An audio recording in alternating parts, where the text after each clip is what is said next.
Good afternoon and welcome to the Nantucket Sports Connection and NCTV's presentation of Nantucket Whalers Athletics. We're coming to you live from the Nantucket High School baseball fields off Bacchus Lane as your Nantucket Whalers Varsity Baseball team will be hosting the Monomoy Sharks in another great Cape and Islands League matchup. I am Chris Morris, your voice of Whaler sports here on the NSC. Happen to be hanging out with DC Collins. He's back from his world travels and enjoying some sunshine here on Nantucket. Welcome back to ACK, my friend. Thank you, sir.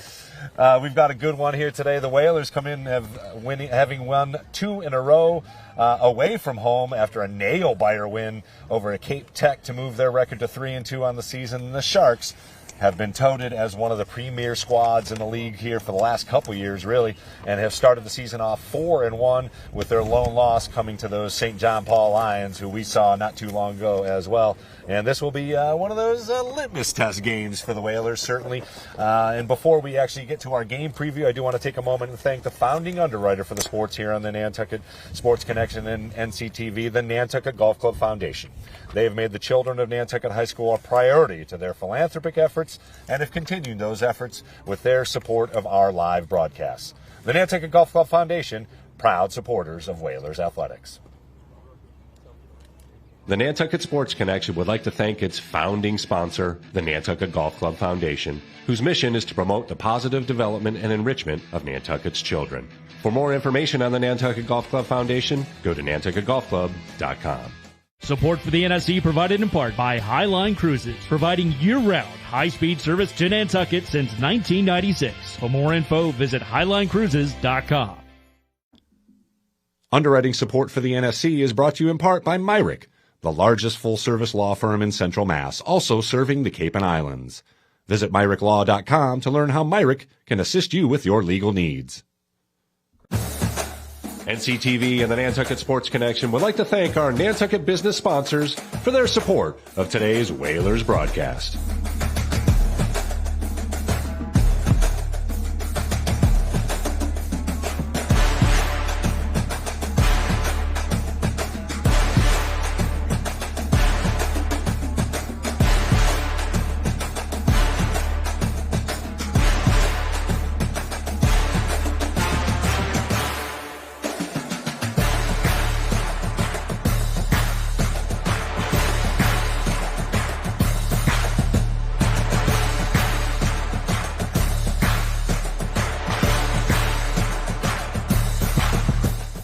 You're watching Whalers Baseball on the NSC and NCTV. We'll be right back with the first pitch.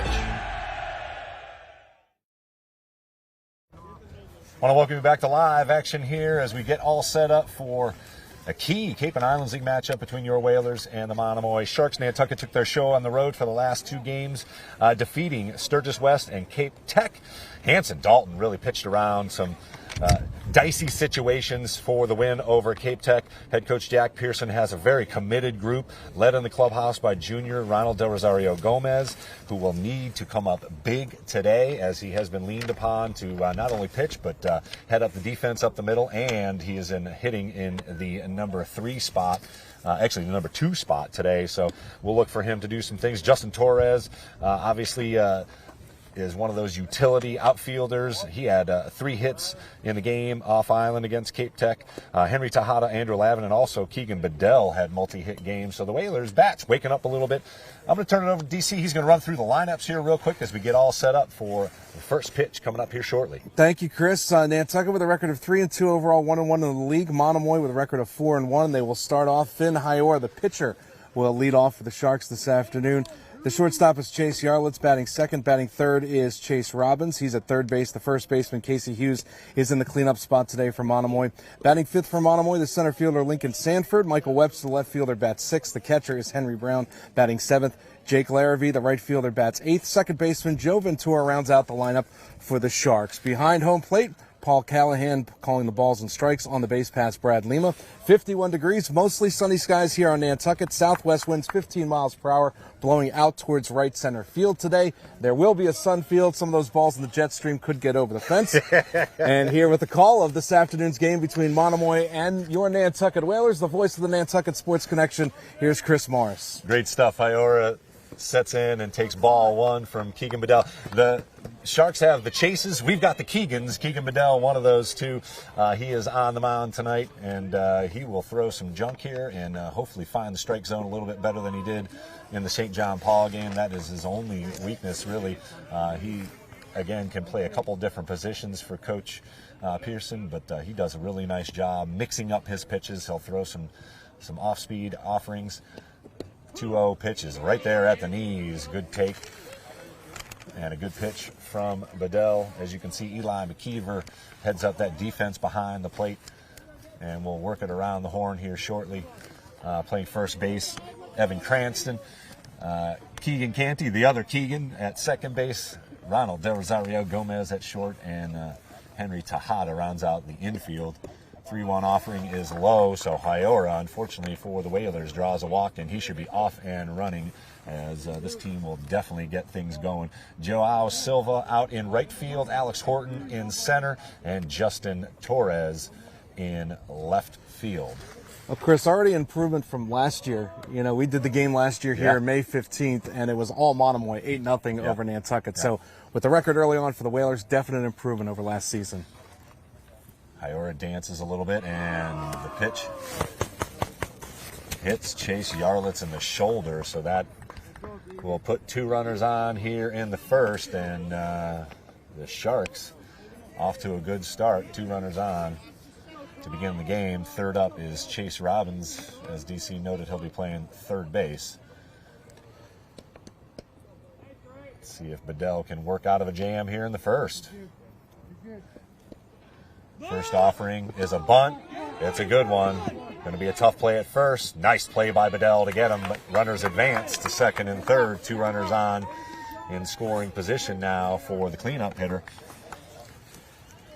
Sacrifice goes 1-3, so Robbins is put out. Yarlitz moves up to second, and Hyora now the runner at third base. There was only one chance right there for Bedell to pick it up and fire to first. And a good clean throw, too. That's something that wasn't expected last year. Yeah.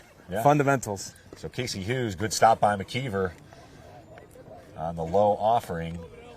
Casey Hughes, the cleanup hitter for the Sharks, batting from the left side. So lefty-lefty matchup does, in theory, give the pitcher the advantage. We'll see. Ooh, doesn't get the call on the low pitch there. And Del Rosario Gomez, the shortstop for Nantucket, cheating over towards second base. So the batter right now, Hughes, if he can go the other way, big hole between third and short. Coming our way, fouled off for strike 1. Nantucket in their home white uniforms with the navy blue pinstripes and letters, and Monomoy in their away dark blue tops with white numerals and letters and white pants. The 2-1 offering from Bedell to Hughes. Off speed, right back to the pitcher. Going to look him back. Went right to first. They've got a couple runners. They should...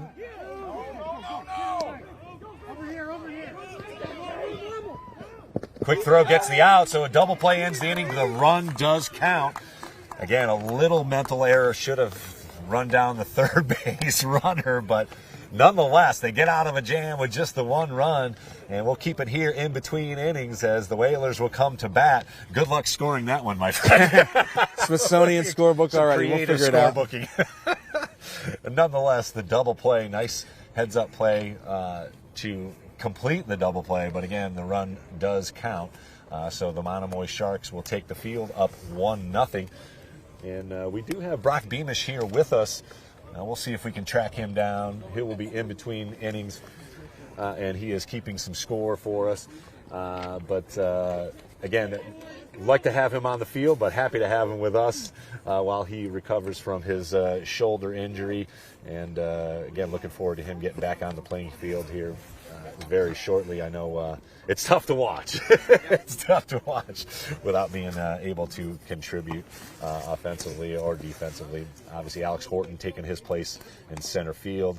But again, after the next inning, we'll get him on the mic with some incredible insights. I know he was on the call solo for some softball not too long ago, and did a great job for us. And always happy to have him along on the mic.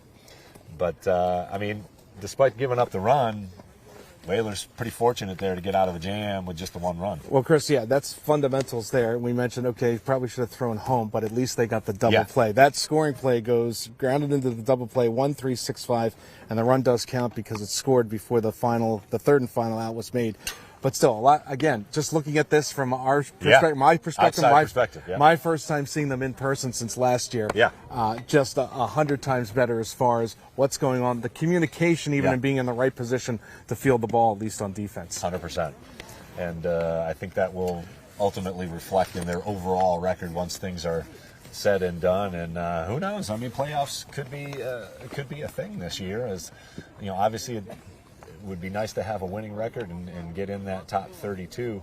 But even in the play-in scenario, Nantucket's got talent up and down that lineup. Justin Torres will lead off, the left fielder for Nantucket as we go to the bottom of the first inning, followed by the shortstop Ronald Del Rosario Gomez.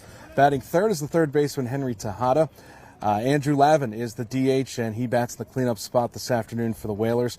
Eli McKeever, the catcher, bats fifth. The pitcher, Keegan Bedell, bats sixth. The first baseman, Evan Cranston, will bat seventh for the Whalers. Second baseman, Keegan Canty, will bat eighth. And rounding out the lineup is Alex Horton, the center fielder for the Whalers. Finn Hyoer on the mound for the Sharks. Henry Brown behind the plate. Casey Hughes is at first base for Monomoy. Joe Ventura at second base. Chase Yarlett's at shortstop. Chase Robbins at third base. Mike Webster is in left field for the Sharks. Lincoln Sanford in center field. And Jake Larrabee is in right field for Monomoy this afternoon. Great stuff, and I'll get into one of those stories that I just got from the coach as I pulled up to the fields here, reiterating your commitment to the details of the game. But let's see if Justin Torres can lead it off here with something good here. Fastball down low, but called strike on the first pitch from Hyoer. Again, we saw him last year. He was unbelievable, complete game, 4-hitter, shutout of the Whalers last year. So this guy will be a tough pitcher on the mound. We'll have to try and get to him maybe early and see if we can get him out of the game. But 2 strikes on Torres quickly as he swings through the second offering from Finn Hyoer, who is ready and comes to the plate. Off-speed offering is low. Saw Torres kind of hint at that just a little bit, wanting to chase it. But lots of power from Hyoer, this right-hander on the mound. And as he shows right there, able to mix it up a little bit and hope to get the batters to chase. The 1-2 offering, high, swung through, tough to catch up after looking at that low breaking ball. Almost set him up for that one. And again, an arm like Hyoer, you can mix your speeds, man. It's almost unfair at times. Here's Ronald Del Rosario Gomez. Saw him all over the field last year. He has been a stalwart for Nantucket baseball. Started at the varsity level as a freshman. Now, as a junior, one of the leaders in and out of the clubhouse. He takes an off-speed offering. Ooh. Might have been a little bit low. Might have been. I a little just outside. Wanted to make sure they called that a ball, but nonetheless, 1-0 the count to Del Rosario Gomez. Off-speed offering, pulled down the left side, handled by the third baseman. Throw is high off the bag. Got him with the tag, however. So nice play by Casey Hughes to field and then whirl around with the glove and get Del Rosario Gomez on the run. Yeah, that's a great job of concentrating right there because the throw was down the line towards home plate.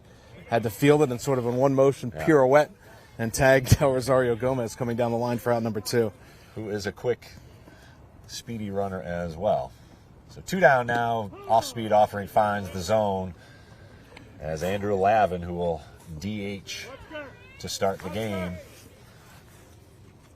Henry Tejada, at the number 3 spot. Fastball outside, evens up the count at 1-1. And again, you can see our center field camera wobbling around. It is a bit windy, and it's positioned to the left of the pitcher. So if you think it's going right over the plate, it might be inside just a little bit. Nonetheless, a center field look. Off-speed offering as Tejada gets a tiny piece of it. Count runs to 1-2 on the Whalers' third baseman. Lavin waits on deck on the DH spot for Nantucket. 2 down, bottom of the first, 1-0 Monomoy. Got an unearned run, is that? Nope, it'll count as a run. Yeah. It'll count as an earned run. Fastball swung on and missed as Tejada unable to catch up. So 2 strikeouts for Haiora. We'll take a break here on the NSC and NCTV. Come back with the second inning. It's the Sharks up 1-0 on the Whalers. The Nantucket Sports Connection would like to thank its founding sponsor, the Nantucket Golf Club Foundation, whose mission is to promote the positive development and enrichment of Nantucket's children. For more information on the Nantucket Golf Club Foundation, go to nantucketgolfclub.com. Support for the NSC provided in part by Highline Cruises, providing year-round high-speed service to Nantucket since 1996. For more info, visit highlinecruises.com. Underwriting support for the NSC is brought to you in part by Myrick, the largest full-service law firm in Central Mass, also serving the Cape and Islands. Visit MyrickLaw.com to learn how Myrick can assist you with your legal needs. NCTV and the Nantucket Sports Connection would like to thank our Nantucket business sponsors for their support of today's Whalers broadcast.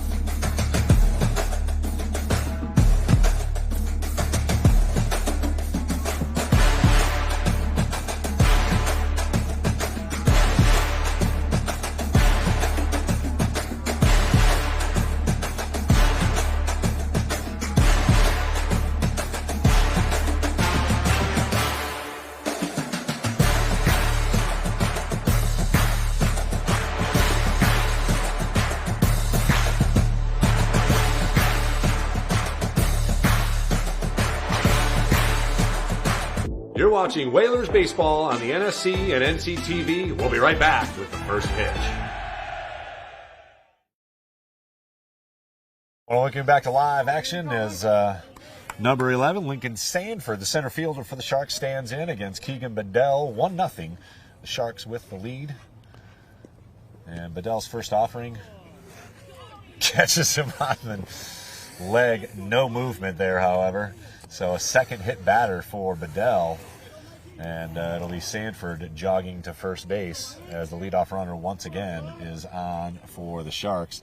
Number 10, Michael Webster, stands in. He'll be patrolling center field. 1-0 our score. Swing on fouled at the plate. Bedell worked out of a jam, gave up a leadoff walk to Haiora, hit the second batter, and sacrifice, put him to second and third. Then an odd double play, got a run in. But the Whalers able to get out of the jam. So 2-1, or 1-1, excuse me. Sanford with about a 4-step lead off the bag at first. Down the third base line, should be a fairly easy play over at first. And it would have been a tough play to catch that lead runner at second base, even though Del Rosario Gomez yelled out to go to second. Yeah. Tejada made the wise play and went across the diamond for out number 1. Well, Sanford, the runner from Monomoy, stopped at second. There was nobody covering third, and you might have been able to hear Coach Elia in the background saying, come on, come on, come on, hoping to drag him over to third base because there was no one there on defense for the Whalers to cover it, but he held up at second. Yeah. So the umpire's having a chat with Webster over something. He grounds out 5-3 in the book. It'll be Henry Brown, the catcher. And finally the coach comes down the line to see what's going on. I think it was something that Webster said that the umpire didn't agree with. So We'll go with that. He said, listen, he made it, and that's what he told the coach. Yeah. He made a comment. That's all we heard. So Yep. Webster gets his warning, I guess, and is back to the dugout, and we're ready to resume here. So 1 out, top of the second. Bedell with the offering, low, doesn't get the call. Big hole between first and second base.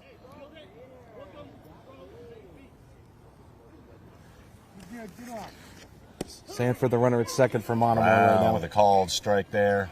Evens up the count at 1-1. Good pitch from Bedell. He's looked pretty sharp so far, despite a couple of hit batters and a walk. I guess that's not really sharp, but hops off the mound, brings the runner Sanford back to second base.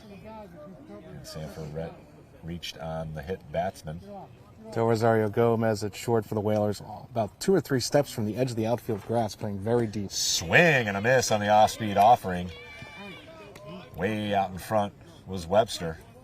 Count runs to 1-2. Strikeout here would be key. Bedell with the offering. Down low, nice scoop by McKeever. Holds the runner. He just plays a solid behind the plate. He's had to bounce around a little bit in these first 2 innings.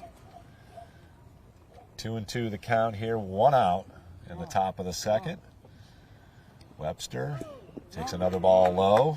Again, another good stop by McKeever. Full count now.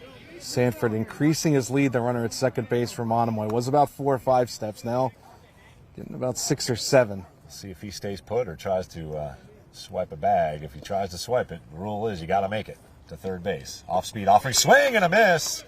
And McKeever hangs on for the strikeout. I love it when they listen to me. First strikeout this afternoon so far for Bedell. And as you mentioned, that's key right now. That puts 2 away. So a base hit would have to score Sanford from second base for Monomoy. And it'll be Jake Larrabee, the 8-hitter. He'll be out in right field. Swings through the first offering from Bedell. 2 down.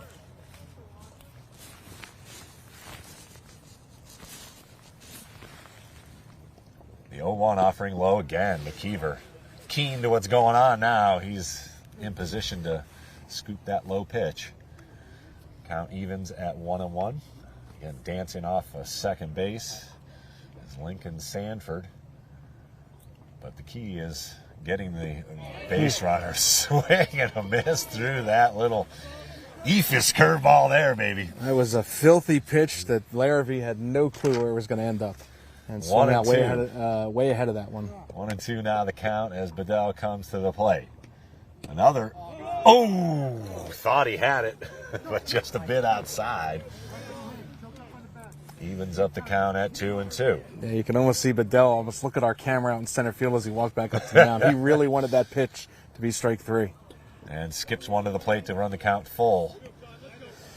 So Sanford, the runner at second base for Monomoy, will be off with this pitch. Infielders will back up 2 with the count 3-2 and 2 outs for the Whalers. Bedell takes a step off. Nothing happening. Sanford jumps back to the second base. The offering to Larrabee. Swing and a miss. Strike 3. As we'll keep it right here. The Whalers work out of another lead runner on. And leave another runner stranded at second base in between the first and second innings here, 1-0. As we'll bring in our guy, Brock Beamish. I like the fact we're actually putting them to work today. I know, right? Working the scoreboard. I did the same thing for softball. Not just a pretty face, this guy. Not just a pretty face. No, behind the scenes guy now. So obviously, your perspective, knowing the players involved here, give us some insight. Obviously, facing a team that came in here last year, wiped us out in 2 games, 8-0 and 12-0 off Island. Yeah. Gotta like what you see early on here. Yeah, Already. I mean, I think a big thing with Keegan pitching wise is he really gets in his own head sometimes. So if he starts out the game hot, which he has thus far, he ends the game hot. So I think getting him going early is just gonna be telling you for the rest of the game. I think you can, like, from the last home game we had, he struggled early and then had to get pulled. So I feel like him succeeding early is really just going to perpetuate him playing well. So absolutely, and again, I mean, he can help his cause here at the plate, and certainly a tough guy on the mound here for the Sharks. Finn Hauer, no stranger to shutting down the Whalers, but they put the ball in play a couple times here already, and hopefully they can catch up to a pitch or 2 here and maybe get some runs and even this thing up here, and maybe get in the Sharks' head a little bit. Yeah, no, that's definitely going to be a factor today.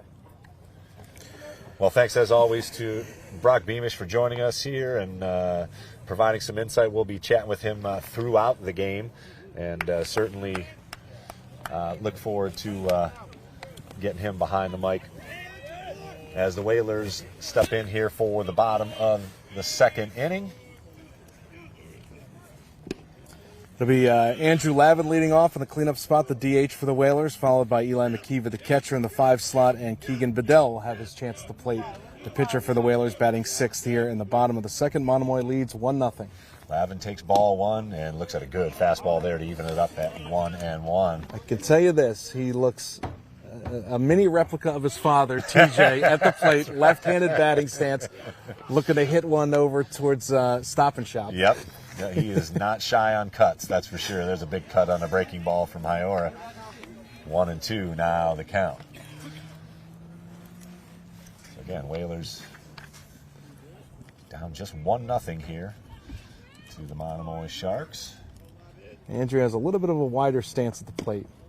Just outside, maybe a little high as well. Evens up the count at 2-2. Again, working the pitch count, going to be another one of those things. See if they can get Haiora over that 50 pitch count, which they may have strategized him another start here this week. We'll have to see. High ball 3, so count is full. Haiora is going to have to come with something here. Infielders in the zone. Playing very deep for Monomoy. Everybody on the edge of the grass except for Chase Robbins at third base. He's not buttoned. No. Swing and a miss. Good fastball right in the zone there. Haiora picks up strikeout number 3 early on here as Lavin worked the count full but unable to catch up with that high fastball. Yeah, blew it right past him on that one. Here's McKeever, the catcher, batting in the 5th slot today for Nantucket. As you mentioned, 3 strikeouts so far for Haiora. No surprise. He is a power pitcher and not shy coming in the zone. Let's see if McKeever can give one a ride here. Good breaking ball to start things off, as I think McKeever was looking for a fastball. And again, infielders playing back on the edge of the grass except for Robbins at third. Outfielders have shaded in just a bit. Oof, just misses on the fastball there. Evens up the count at 1-1. Yeah, as DC noted, the wind is definitely blowing out a little bit. I mean, it says 15 miles an hour. I'd say it's right at that. Out towards right center field. There's a drive. Center fielder moves 1 step, however. Sanford in perfect position. But a good line drive from McKeever. That finds a gap. He's still running. 2 outs now for the Sharks as Keegan Bedell, the pitcher, trying to help his own cause here, steps into the batter's box from the right side. Again, infielders playing very back. Not a bad place for a bunt right here. Bedell takes strike 1. He's got a little more wheels than Lavin. I could see maybe trying to running bunt something here. 1-0, top of the second. Haiora comes with the pitch and beans him. So the first base runner for the Whalers via the hit batsman. And Evan Cranston, the first baseman, will come in to the batter's box. A little pinch runner for the Whalers. Let's see if we can get a number on that. Number 2 is Luis Souza. The sophomore will maybe be in motion here as Cranston bats from the right side. See how big of a lead he gets off of first base. Nobody covering second base right now. And again, infielders are deep, so they're almost giving him the base. Ball low. Has about a 5-step lead off the bag at first. And again, it looks like it's going to be Ventura, the second baseman, coming over to cover if there's a throw down. But he's way off the bag at second base right now for Monomoy. We'll have to see if that becomes an issue. Second pitch is ripped down the third base line. Foul. Look out, coach. We're protected, right? We are protected. Unlike up at the rink where we can get pucks. I've been hit up at the rink. I know. Any foul balls come over here yet? Took one right on the chest. Actually kicked my scorecard right out of my face. Nice throw over. Souza back with a dive. 1-1 the count to Cranston as he got ahead of the fastball there. Give it a good ting, too. You can see he got solid iron on that one. Or aluminum or composite, whatever the bat's made of. Not cork. Not iron, too. Swing and a foul tip, so Souza will have to come back to first base. A little unlucky there as the 1-2, 1-1 pitch was. Well, Souza's going to stay at second base. I swear. Because he caught it? I mean, I definitely heard a ting. I heard a tip, too. Unless you're right. It went right into his glove, so they'll count it as a strike, and Souza steals second. Sure. So stolen base for Souza, runner in scoring position for Cranston with 1 out.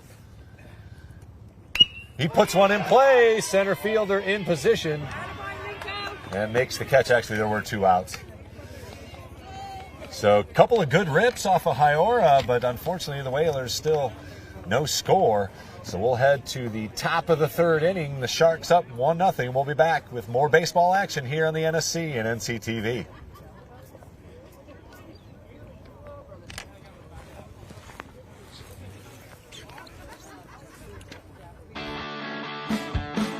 Girls are strong.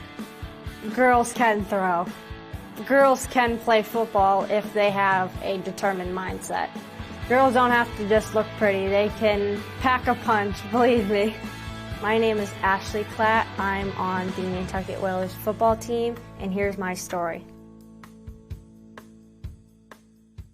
Girlhood to me was very different than a lot of people's girlhood. I grew up watching the Dallas Cowboys every Sunday with my dad, my sister, and my entire family, and I just loved watching the game, all aspects of it, and I just wanted to get that hands-on experience.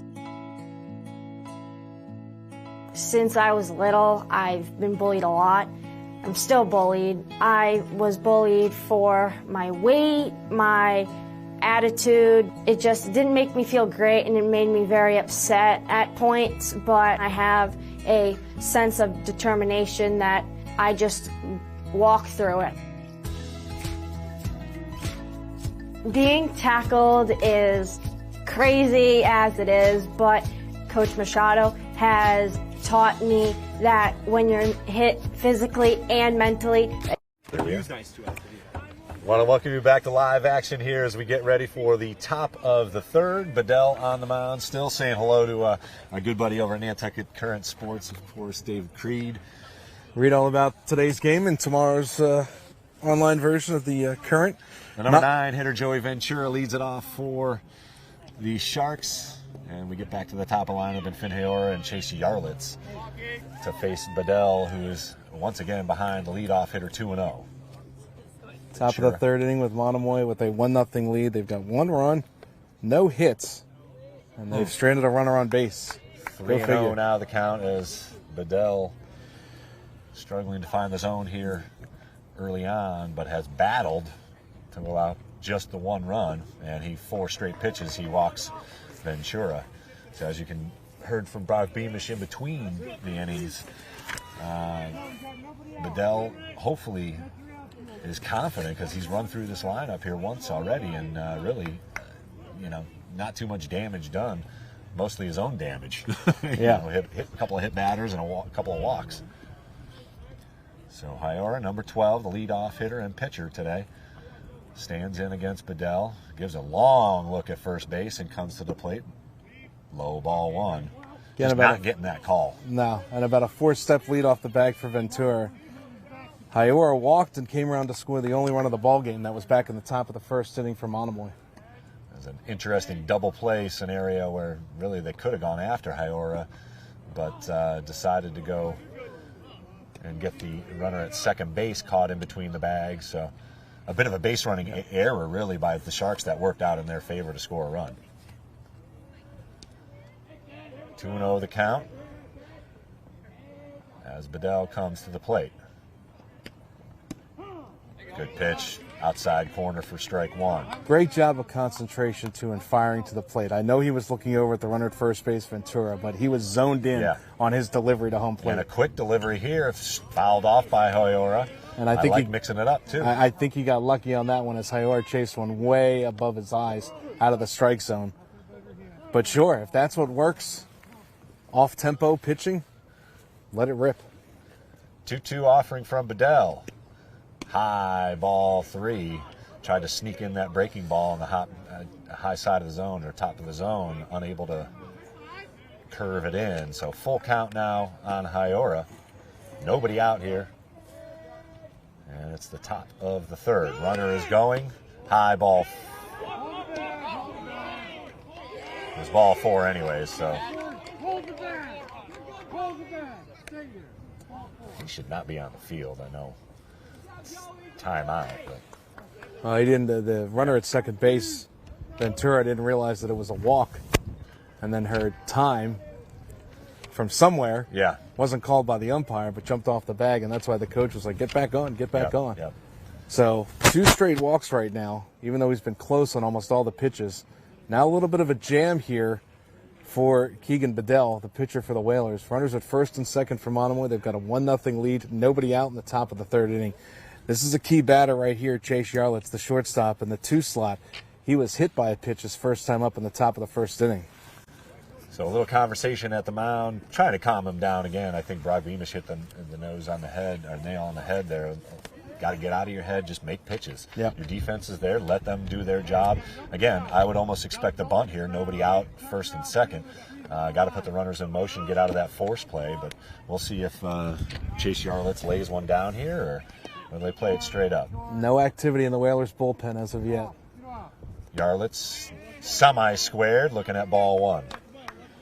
And we can see Ronald Del Rosario Gomez, the shortstop, is going to be the one covering second base right now. So a big hole between 3rd and short again if Yarlitz can take it the opposite way in the infield. Low ball 2. The last thing we want to do is walk him loaded here for Chase Robbins, who was up next. Yarlitz was hit by the pitch, as I mentioned. Robbins, who's up next, had the sacrifice bunt. And a bunt goes foul, so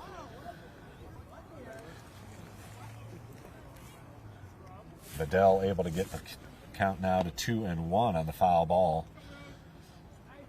But as you can see, Tejada kind of even with the bag now, as Whalers probably expect the bunt here with just 1 strike. Ripped right to center field.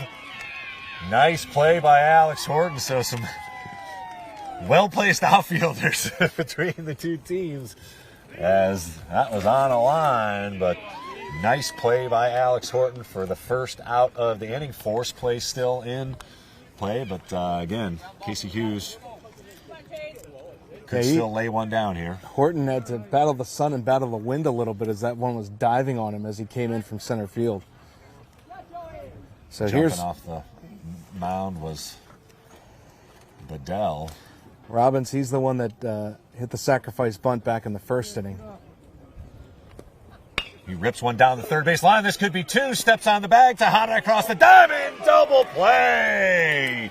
Beautiful stuff from the Whalers infield as they come up with a double play to clear the bases and send the Sharks back to the dugout. Great stuff in between innings. We'll keep it right here. And we'll try and bring in Brock Beamish once again to say hello. As real quick, Chris, nobody has a base hit in this game so far. Still a 1-0 lead for Monomoy as we go to the bottom of the 3rd inning, but Sharks have been unable to manufacture a hit. They got their run on a couple of walks and a couple of hit by pitches, and Nantucket has been silent at the plate so far. Yeah, so we go to the bottom of the 3rd. Hayara's done his duty, but gotta love that double play there. What do you think the coaches were talking about at the mound? Kind of the same sort of thing you were talking about? Relax, make your pitches. I think that's a big thing, especially for a young pitcher. I mean, Keegan's only a sophomore. Just kind of settling down and being like, you're going to be here for the rest of the game. If you just got to throw it across the plate. Like, trust your guys, right? Trust your guys, because Alex Horton in center, he's been playing great all season. Yeah. So, like, you have to be able to trust him that if it gets popped up, it's not going to be an error. Right. So. Which has been different in years past. Certainly, obviously, that has been a challenge. One of those things that Nantucket has worked on and committed to. And again, Coach Pearson and his coaching staff certainly have a committed group. Right. You know, you guys have definitely done the extra things and the little things that makes baseball the most interesting sport we've got, for sure. Everybody says, oh, it's boring to watch, but every position is in play and moving with the pitch, and it is much more exciting from our vantage point than maybe the average viewer. But what are the Whalers got to do to get the Hayora here? They put a couple of balls in play, but just haven't found a hole. Yeah, no, I think the biggest thing is just keep swinging, because he's throwing strikes, and that's been clear. As simple as it is, just decipher what's a strike and what's a ball, and just try to put your bat on anything that's close. I'd like to see some small ball, maybe a few bunts laid down, and see if they can manufacture a couple of runs. That seems to be what Monomoy is doing, and it's worked pretty well for them thus far. I mean, they're leading the game right now. Yeah, no doubt. Thanks very much, as always, to Brock Beamish for joining us here and keeping score as we head to the bottom of the third inning. It'll be the bottom part of the order here for the Whalers. Keegan Canty takes ball one, followed up by Alex Horton, who made a great play in center field, and Justin Torres back to the top of the lineup. Hyora's got 3 strikeouts and is looked sharp so far. Brilliant. Yeah, I was trying to be nice, but no, he's hurling it. That's for sure. This is fun to watch. Again, we got to see some great lacrosse yesterday played by Quinn Powers. She scored 7 goals against our girls, but sometimes you just got to tip your cap to the other side. Ball is high, so Hyora, unable to find the zone here, runs the count to 3-0 on the first batter here he's facing in the bottom of the third. Got to be perfect. Ooh, swinging on the 3-0 count. Had the green light the entire way. Hyora, the last game that we saw him, Chris, last May 15th, he was in the leadoff spot and pitching. Give you his stats in just a second. And a foul ball coming our way. So he only let up 4 base hits. Yeah. His offensive stats, though, hit by pitch, stole a base, scored a run. RBI single, scored a run, grounded out with an RBI. Also had reached on a fielder's choice and scored a run, and then finally grounded into a double play.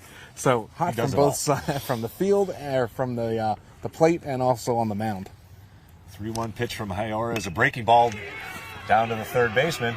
Running down the line, going to have to be a quick play. Ooh, just got the runner. Let's see if we can drum up a replay on that one. Close. That was a really close play. Good hustle by...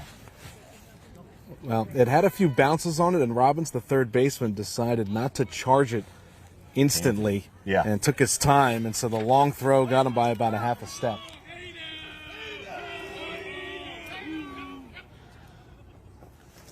Inside and high to Horton as he bats in the 9 position for the Whalers. Again, he had a nice play in center field. Again, you see Hyora taking a little step off. Veteran pitcher calming himself down a little bit. He ran the count to 3-0 on Canty. Finally got him out on the ground out, but comes with a good pitch here there. Evens up the count at 1-1. 1-0. Whalers down. Swing and a miss here. We're in the bottom of the third inning. Quick moving game here with no hits so far. And just the one tally. Again, the Whalers have fielded quite well, turning a couple of double plays here early on. High ball 2 evens up the count at 2-2. Torres waits on deck, the left fielder, and I would love to see him try to bunt. Yeah, once he gets back up there. Wheels. And the 2-2 offering from Hyora.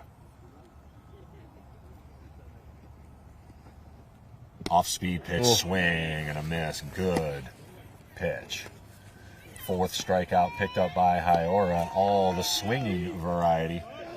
And Justin Torres will come to the plate with 2 down in the bottom of the third, nobody on for the Whalers. He was down 1-0. Yeah, Torres was the first strikeout victim for Hyora back in the bottom of the first inning. High fastball, ball 1. Above his helmet. Again, infielders playing back almost on the edge of the grass except Robbins at third. So plenty of room for Torres to lay down a bunt here for the Whalers. Swinging foul tip. Evens up the count at 1-1. Just a little ahead of that one. Took a little bit off of that. Maybe a little slider there from Hyora. Or a 4-seamer.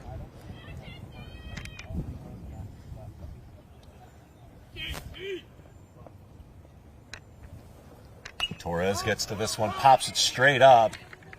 We'll see if there's a play on it. Nicely done by Brown to squeeze it for the third out. So Torres fouls out to end the third inning. We'll take a break here on the NSC and NCTV. I'm going to give it up to DC Collins for the next couple innings.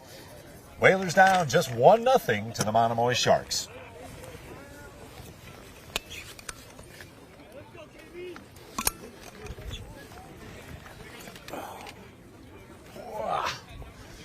The Nantucket Booster Club is a vital link between our community and Whalers athletics. Volunteering for the Booster Club, it's a blast. More than money, we need members. We need to build our community bigger and better to help our student athletes prepare for the next chapter in their life.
Bedell with the first offering here in the top of the fourth. As I said, DC Collins will be on the play-by-play here. You're watching Whalers Sports here.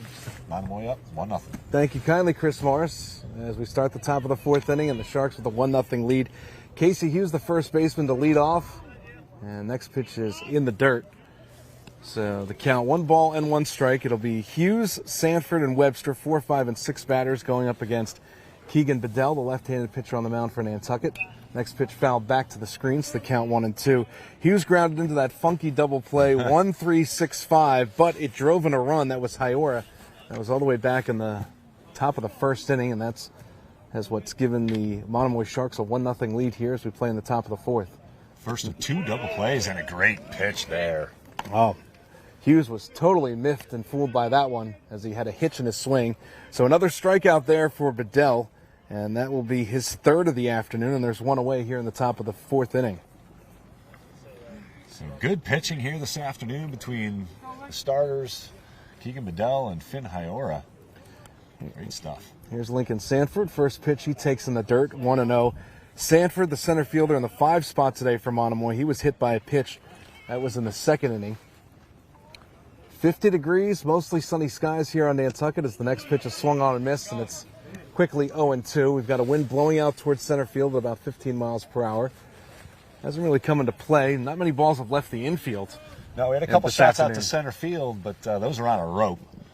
So the wind, it did play some fun with that pop out as Henry Brown, the Sharks catcher, caught off the bat of Torres. But next pitch is one coming right to us. Get your mitt. I had it. You did have it. So the count, 1 ball and 2 strikes to Lincoln Sanford. Bases empty, 1 out, top of the fourth inning, and a 1-0 lead for the Sharks. Thanks to the entire crew today. Frank is out here. Frank Schatt, Sean Davis, Charles Douglas, Chris Morris, Brock Beamish, whole cast of characters here on this Friday afternoon. And we want to say hello to your boys watching at the box today, Chicken right? Box people, thank you very much for having us on. Cheers, big ears. Take care of your bartenders, Lily behind the bar. That's ripped foul. And that's just outside of third, so the count remains 1-2 to Lincoln Sanford. Michael Webster waits on deck. Bases empty. We've got 1 out, top of the fourth inning, scheduled for 7, and Monomoy with a 1-0 lead. A far cry, Chris, from where we were about a year ago here when Monomoy came here and just destroyed the Whalers, and Whalers couldn't get out of their own way in that game. Yeah, took care of business in both games, actually, outscoring the Whalers 18-0 in the 2 games. 8-0 was the game we saw, and it didn't even feel that close, really. Sanford in the box right now. 2 balls and 2 strikes to count to the right-handed batter. Webster waits on deck. Sanford was hit by a pitch his first time at the plate. And another swing and a miss. And Sanford is a strikeout victim, so back-to-back strikeouts by Bedell, battling for that one. And there's 2 away here in the top of the fourth. Great piece of pitching right there. Pitch number 53 for Keegan Bedell on the day. It's his 5th strikeout, too. So he's hanging in there as Webster steps to the plate. Webster grounded out to third his first time up, takes the first pitch in the dirt, 1-0. Got games tomorrow, too. Got games coming up next week that we'll have here on NCTV and the later NSC. on, because it's obviously Easter vacation. Happy Easter to all of Whalers Nation and those joining us supporting the Sharks as well, of course. Got a doubleheader of baseball scheduled for next Saturday, and you've got lacrosse, too, I think. Yep. Next pitch grounded foul outside of third, so the count 2 balls and a strike now to Webster. Yeah, the girls will be over at Vito Capizzo Stadium. And unfortunately, they lost yesterday, their first loss of the season. Of course, they've only played 3 games. They've had 4 games canceled, more games canceled than they've actually played. Here's a base hit. Here's a blooper that goes into left field, and it falls in for a base hit in front of Torres. So Webster will be aboard, and as Chris mentioned, that is our first base hit for either team, and it comes with 2 outs here in the top of the 4th inning. So Webster, a 2-out base runner for Monomoy as they lead 1-0 with 2 outs here in the top of the 4th. Bloop single down the left field line, and here is Henry Brown in the 7th slot. The catcher for the Sharks today was the first strikeout victim for Bedell, and that was back in the top of the 2nd. Swings at the first pitch, and it's 0-1. Webster, let's see how far of a lead he gets off of the bag at first. About 3.5, maybe 4 steps. As Cranston holds him on there. By Bedell. Next Oh, pitch. there's that looper. And way ahead of that one was Brown. Fouls it back over the screen behind home plate. So 0-2 the count to Brown. Jake Larrabee, the right fielder in the 8th slot today for Monomoy, waits on deck if Brown can reach base. Next pitch, a mile-high pop-up in the infield, and the pitcher will come off the mound, and Bedell will put it away for the 3rd and final out. As Brown pops out to end the inning for the 3rd and final out here. Keegan Bedell looking really solid on the mound. Composure, that's what it is. Got the 2 strikeouts, gave up the bloop base hit, but also got the pop out to end the top of the 4th inning. So for Monomoy, no runs, a hit, no errors. They leave a runner on base, the end of 3.5 here on Nantucket. Our score remains the Sharks 1 and the Whalers 0, as Brock Bemis joins us at the broadcast table again. So I know we talked about it a couple of times, Brock, the biggest difference between last season and this season. But, you know, going into a game against Monomoy, a lot of these players remember what happened last season where they didn't score a run. Still haven't scored a run today, still time left, but just the composure and I guess the confidence that at least I see watching them in person from when I was here almost a year ago. That's the biggest difference. Yeah, no, I think that's a telling thing. I mean, we returned a lot of our guys this year, so all of them have an extra year.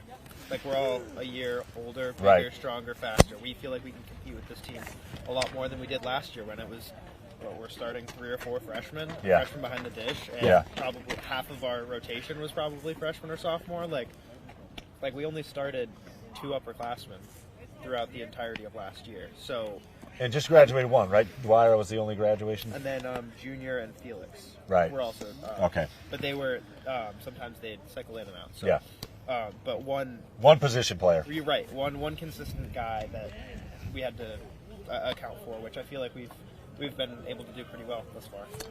Problem is right now getting a base hit off of that guy that we're seeing on our monitor right now, and that's Finn Hyor, just loading up the right-handed pitcher for Monomoy and throwing strikes. Got into a little bit of trouble, but again, just like his counterpart Bedell has managed to work his way out of it for the most part. Yeah, no, I think it's just about wearing them down. I feel like with most pitchers, it's, starting out, it's either they start out hot or cold, and eventually they're going to get cold. Like the longer you play, the more chance you have to get cold. The arm's going to get tired, so I think it's just a matter of time. I got to tip our, got to say something about Keegan Bedell. He's gotten stronger as the game's gone on. Struck out 2 of the batters that he faced here in that last inning, and he seemed to settle in, as you said. Yeah, no, he's definitely just building confidence. He's playing great right now.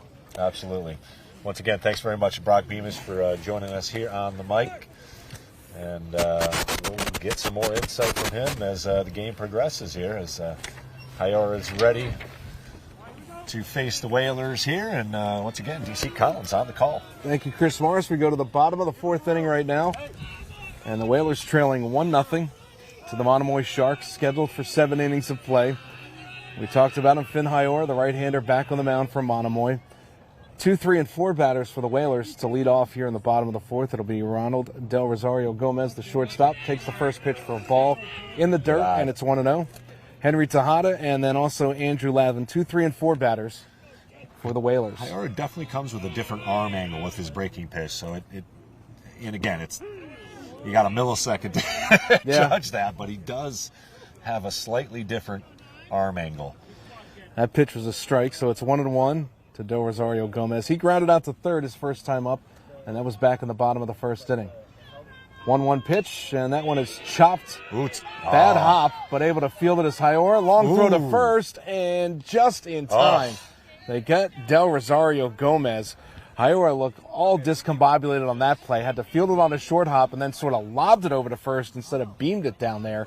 And Del Rosario Gomez almost beat it out, but he's put out for out number 1. 1-3 on that put out. If it gets under the glove of Hiora, it's definitely a base hit the way Del Rosario Gomez runs. But Hiora fields his position well, and despite the gimpy throw, so to speak, he got the runner. Almost like a lob toss. So here's a little bit off that first pitch for strike 1. Here's Henry Tejada, the third baseman in the 3 slot today. Struck out swinging his first time up for the Whalers. Wide open stance, the count 0-1. Next pitch hit a mile high down the left field line, but that will drift foul and got somebody's truck. Truck or van? If it's the van, I'm in trouble. If it's the truck, somebody else is. Definitely hit something solid. My insurance is paid up, though. My truck's definitely got something in that area. So 0-2 the count to Tejada. Good. With an insurance claim. And the next pitch is outside for a ball, so it's 1-2. It gave it a ride, I'll say that. Had the distance, just curved foul. So Tejada back in the box, the count 1-2. Hiora gets the sign from his catcher, Henry Brown. And here's the next pitch, low and away for a ball. It's 2-2. Base is empty. There's 1 out. We're in the bottom of the 4th inning, scheduled for 7. Nantucket at the plate. They trail Monomoy 1-0. Andrew Lavin waits on deck for the Whalers. Here's the next pitch, and this one is chopped foul towards us. And so the count remains 2 balls and 2 strikes. Hiora on the mound. Brown behind the plate for Monomoy. Casey Hughes at first. Joe Ventura, the second baseman. Chase Yarlitz at short. Chase Robbins at third base for Monomoy. In the outfield, Mike Webster in left, Lincoln Sanford in center, and Jake Larrabee is in right field for the Sharks. No substitutions so far for either team. Whalers did a pinch runner, Souza, and swinging and missing is Tejada, but a good at-bat. Yeah, solid at-bat, trying to fight one off, but he strikes out again for the second time, and that's out number 2 here in the bottom of the 4th inning, and that is strikeout number 5 for Hiora here this afternoon. That was pitch number 47 for Mr. Hiora, so laboring not quite as much as Bedell, but both pitchers will go well over 50 here today. Ooh, just outside. No activity in either bullpen for either team as Lavin steps to the plate, takes the first pitch for a ball. It's 0-1. Lavin was a strikeout victim too, and that was back in the bottom of the 2nd. As the next pitch is inside corner for a strike. Lavin backed out just a bit, but it caught the corner. Good pitch. Nantucket 3-2, their record overall, 1-1 in the league coming into today's game, and Monomoy 4-1. As the next pitch is in there for a strike, and Lavin looked at that all the way back into the mitt. That was a good one to hit right there. Yeah, nice high fastball. Lavin unable to get the bat off his shoulders. Eli McKeever waits on deck if Lavin can reach base safely. Next pitch, foul back to the screen. So Lavin stays alive, a ball and 2 strikes. Same pitch, just got to straighten it out a little bit. 5 strikeouts for Hiora so far. Only 1 base hit in this game, and it belongs to Monomoy. And they didn't score the run. Scored the run on a double play. Next pitch, this is ripped to center field and right at Sanford, the center fielder. So Lavin gave it a ride, but right at Sanford. And Lavin lines out to center to end the bottom of the 4th inning. For Nantucket, no runs, hits, errors, nobody left on base. And at the end of 4 complete here on Nantucket, it's still Monomoy 1 and the Whalers nothing. We'll return with the top of the 5th inning after these words on the NSC and NCTV.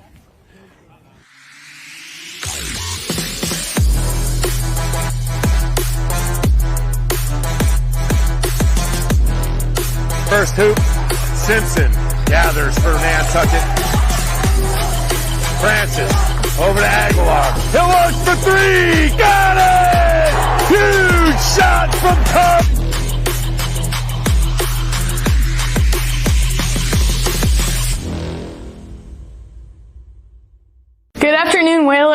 Welcome to Whaler Word. I'm Rory. And I'm Colby. Buckle up, because we got lots to be proud of. You can donate to the cause with your time, talent, or treasure, as they like to say. Check out their website for specific times. What's up, Whaler Word? Back to another banger. Let's get straight to the video. What are you most thankful for? My friends, my family, my sisters. Education. Yeah. My mom. Y aí, meus bonitos, como é que vocês estão? La Fundación Harvey está celebrando su 10ª carrera por Robin este domingo en el Sconset Casino. I know what you're thinking. Jordan, is the weather glazing this week? It is low-key glazing, not gonna lie. I want to shout out our defense. I think we did really good today. That was some of the best defense we've had all season. Stay tuned for another episode next week, and make sure to follow us on Instagram at Whaler_word for more behind-the-scenes content and further updates. Stay informed, stay inspired, and most importantly, stay connected, Whalers. Whaler Word is our...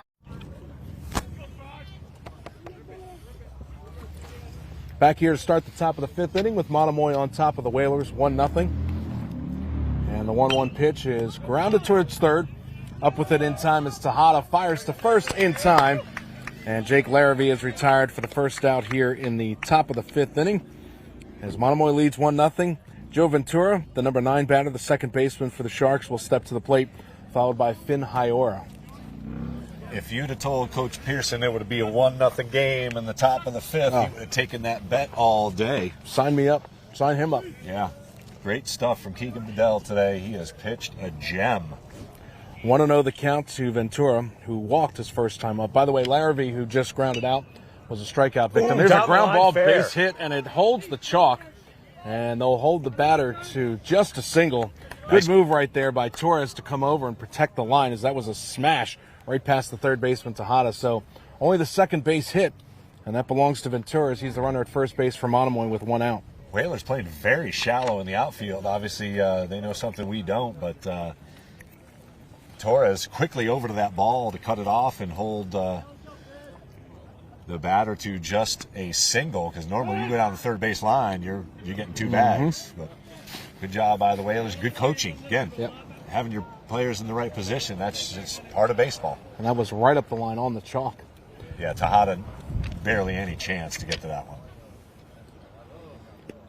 Here's the Hyora pitch. gives it a ride. This one's hit into left center field. Going back on it is Horton. Can't get it. Couple of hops and off the fence. Rounding second and headed for third. This is Ventura. He'll hold up there. Hyora into second base with a double to left center field. And now Monomoy in business. They already lead 1-0. 1 out here in the top of the 5th inning. And here's Chase Yarlitz coming to the plate. Hyora, before that, walked, scored the only run for Monomoy, and then walked again in the third. Definitely the most well-hit ball here this afternoon. Again, right in the gap. No chance for Torres or Horton to make a play. Horton with a good throw to hold the runner at third. And this one is popped foul down the third base line. Torres Torres giving a run. It falls. And Torres will try to fire to third base. The run will score. They've got the runner out at second base. Now they'll throw home. Not in time. Great play by Monomoy with the base running. And so they take a 3-0 lead right now. Runner is out at second base, but scoring on the play is Ventura and also Hyora. And Yarlitz is out at second. So the lead swells to 3-0. They do get the second out there, but good base running by Hyora to beat the throw from second base after the tag. Again, just enough time to let him round third and score on the play.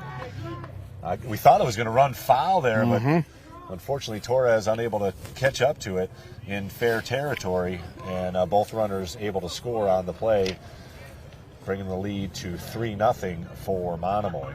Luckily for the Whalers that they did record an out. Yeah, so second 2 out outs of the now inning. Yep. In the 5th. And that'll bring to the plate Chase Robbins. He had a sacrifice bunt and also grounded into a double play 5-3 back in the 3rd inning. And this one is ripped and fouled just outside of third base. Torres has been getting a workout down the left field line now. In the hot corner there, Tejada again. Yarlitz with those 2 RBIs. Before that, he was hit by a pitch and also lined out to center. 7-4 on the scoring play for that one, as Hyora and Ventura come home to score. And as Chris mentioned, Monomoy with a 3-0 lead. This one is ripped towards left field. Torres will play it on a hop, and he'll hold the runner Robbins to a single. But now all of a sudden, Bedell, I think some of the batters from Monomoy is sort of catching up with him a little bit as he's been hit hard here in the top of the 5th inning. We talked him up too much. The broadcaster's jinx. No, he still pitched a gem either way. Obviously, I think they're going to try and get him out of this inning, but let's see if the hook comes here. Ooh, just outside. Don't see anybody warming up again for either team in the bullpen. This is Casey Hughes, the first baseman, the cleanup batter for Monomoy. Grounded into that funky double play, 1-3-6-5, was scored the first run for the Sharks in the top of the 1st, and then struck out swinging his last time up. This one is poked out towards short, and making the catch right there is Del Rosario Gomez, and that will retire the side as Hughes pops out to short.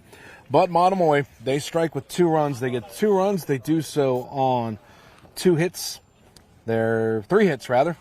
No errors and a runner left on base. And now at the end of 4.5 here on Nantucket, it's now Monomoy 3 and Nantucket nothing. And we will come back with the bottom of the 5th inning right after these words from our studio here on the NSC on NCTV.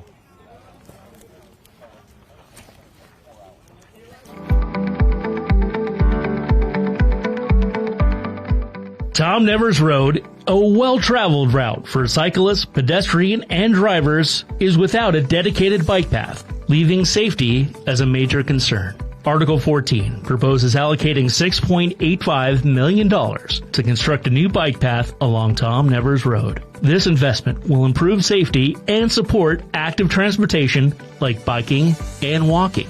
The funding will cover design, easement acquisition, construction, and other related costs. Investing in active transportation infrastructure provides safer, more accessible options for those who walk, run, or bike as part of their daily commute or for recreation. This funding is contingent on voter approval of a Proposition 2.5 debt exclusion vote at a town meeting and Question 3 on the election ballot.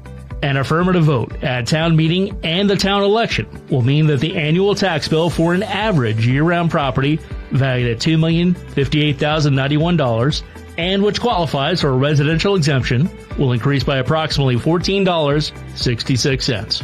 A safer, more connected community benefits everyone. Learn more about Article 14 and make your voice heard at town meeting. Visit nantucket-ma.gov/ATM 2025 for details. And please participate in town meeting and the election.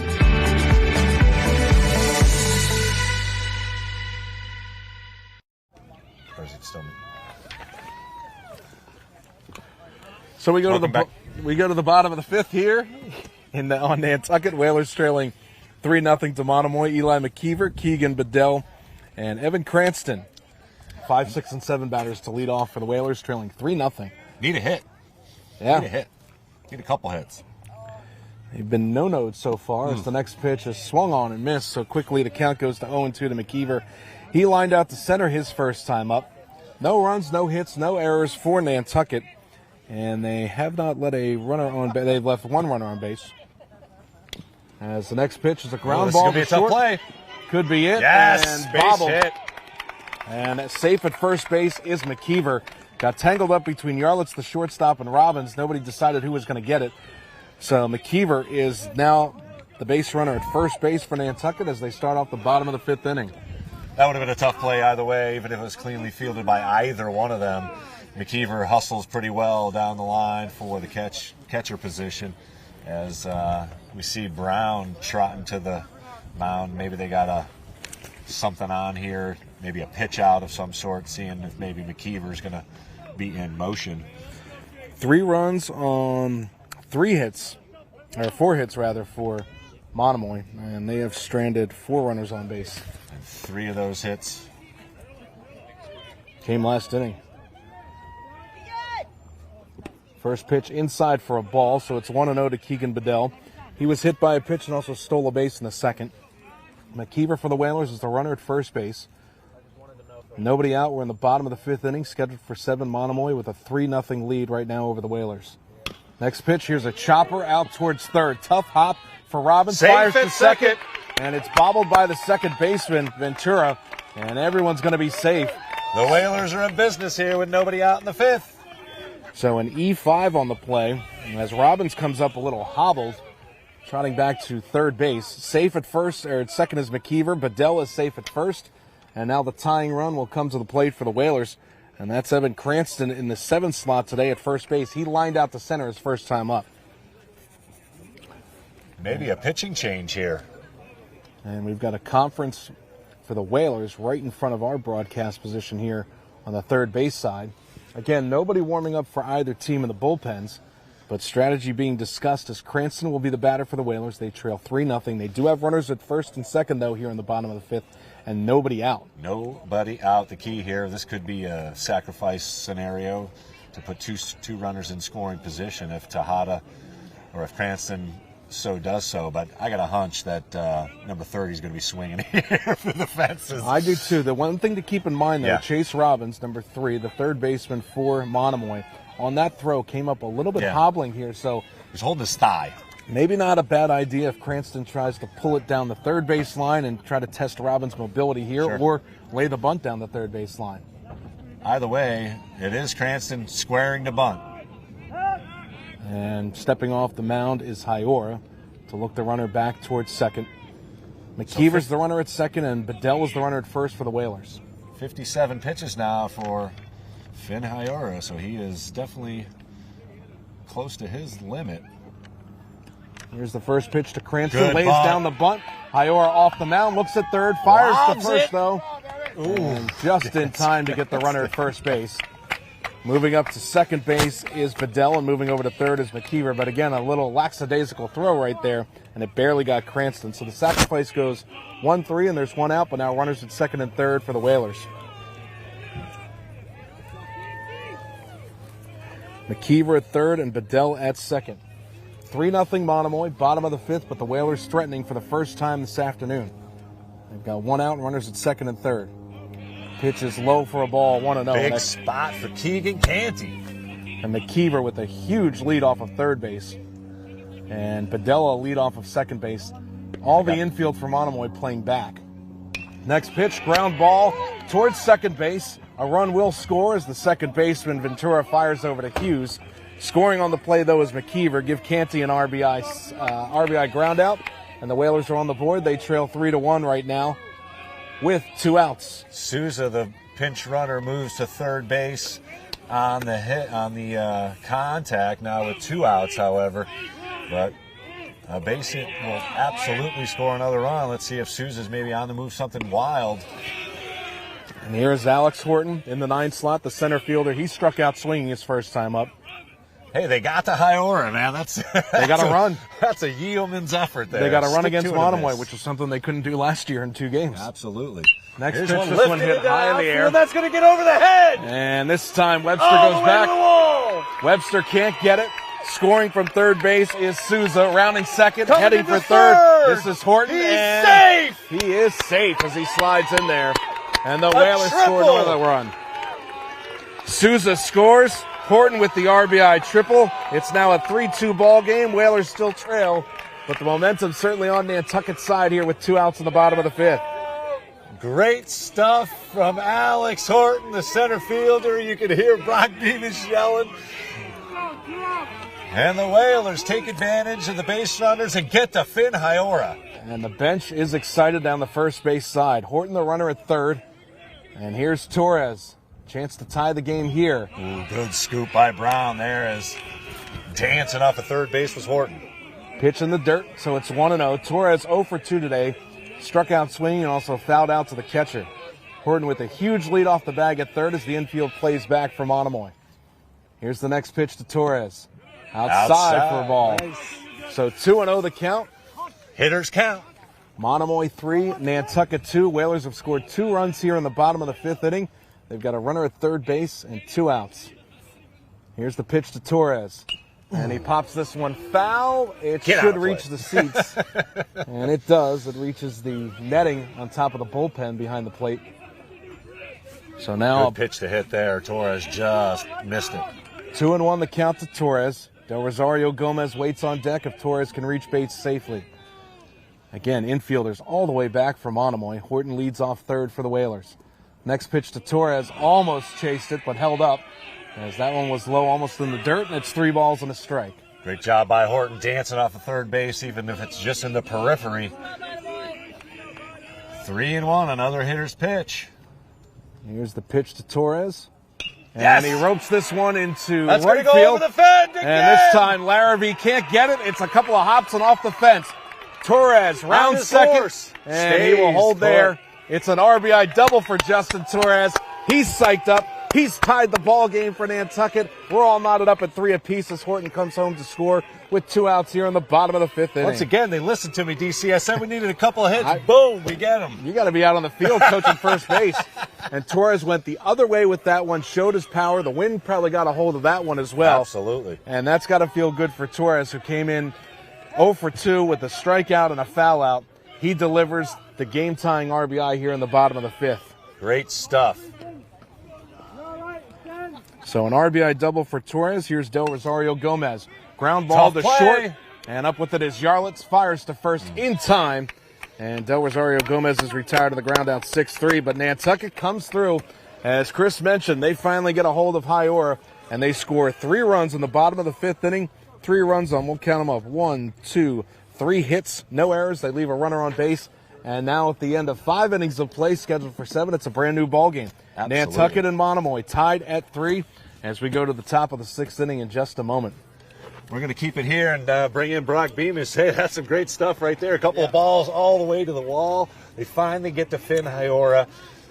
Tell me what's going through their minds right here. Yeah, no, I think, like I said prior, I mean, just wearing the pitcher down. I mean, as the game goes on, his arm's getting deteriorated. Almost 70 pitches now. Yeah, no, his arm's got to be smoked at this point. I don't assume that he'll be back out there, but just for Nantucket, I feel like it's a big momentum thing. Coming off 2 straight wins, I mean, trying to carry the momentum in. It started out a little flat, but I feel like plays made in the field by the boys have kind of propelled them into some confidence behind the dish, or not behind the dish, but on the plate. Yeah, so I feel like that they've kind of come alive hitting the ball just in the past couple of games, and especially today. Yeah, they had 12 hits against Cape Tech. By far the most this season. I probably can confidently say that that's probably the most they had even last year. Yeah. But to be able to get to this guy has got to be a mental breakthrough for them, even moving beyond this game, to be able to score 3 runs against their ace, a guy that shut them out completely last year. Yep.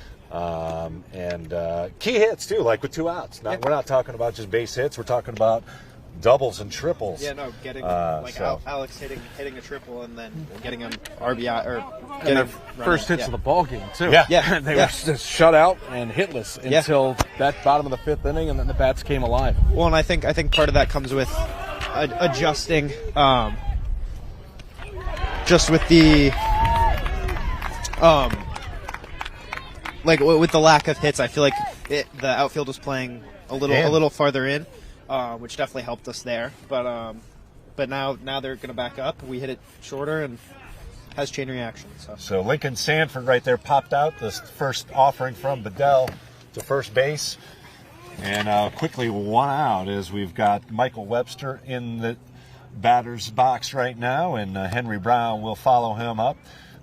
Webster 1 for 2 on the day, had a single and a ground out. You can read it. You can read my chicken scratch. I can. Ground out to third. I noticed it was deliberate. It was quite deliberate. Almost like Braille. This has been an absolute blast. So glad you were able to make it back for this one. So much better than last year. Amazing. And it just shows, the confidence I'm on the they edge had. of my seat literally as the Whalers battle here in the 5th inning, tied at 3. Strike at the knees from Bedell, 2-1. You mentioned those 2-out base hits. They had the infield single / quasi error to start it off, and then nothing was going right in that bottom of the 5th inning. They had a sacrifice and a ground out, and then all of a sudden the triple, the double. It's like, okay, here we go. Now we finally made it. They got to High-Ora, which again, a huge, just over the head of Del Rosario Gomez for another base hit for the Sharks. As Webster picks up his 2nd hit of the afternoon, he is the first base runner here in the top of the 6th as the Whalers and Sharks battle here, tied at 3. Bedell stands in there. He has pitched a beauty, now approaching 80 pitches. Strike at the knees. Henry Brown, the catcher, who is 0 for 2 on the day, popped out and was a strikeout victim of Bedell early on in the second inning. Looks like Hanson Dalton, the right-hander, is warming up in the Whalers bullpen down the first base line.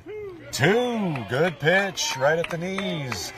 Hanson Bedell pitched an absolute gem in relief yesterday. Pitched around a bases loaded and a 2-runner situation. Nice play by Del Rosario Gomez. Held on to it wisely. Instead of trying to force it, maybe throw it away. He would have had to have hurried it, but 2 outs nonetheless as Del Rosario Gomez well positioned. Again, you got to almost, and I don't want to say out-coached yet, but the Sharks had their outfielders too shallow in that inning, and the Whalers made them pay. Well, based on the performance last year, when Nantucket really couldn't get a ball out of the infield, and for the first couple of innings of this game, they were in the proper position. I don't think they realized the wind's still blowing 15, 20 miles per hour out towards center field. Swing and a miss. 1-1 now the count here. And that certainly helped last inning with Nantucket, with the triple that was hit by Horton, and also the double to right field by Torres. Foul tipped as the count goes to 1-2. Again, Keegan Bedell firing still, despite being high in pitch count. He's over 80 pitches now, 83. That was his 84th pitch. Larrivee struck out and grounded out to third. His first little 2 jump times. gets by, and that'll send the runner to second. McKeever unable to field it cleanly, so the Sharks now have a runner in scoring position with 2 outs here now in the 6th.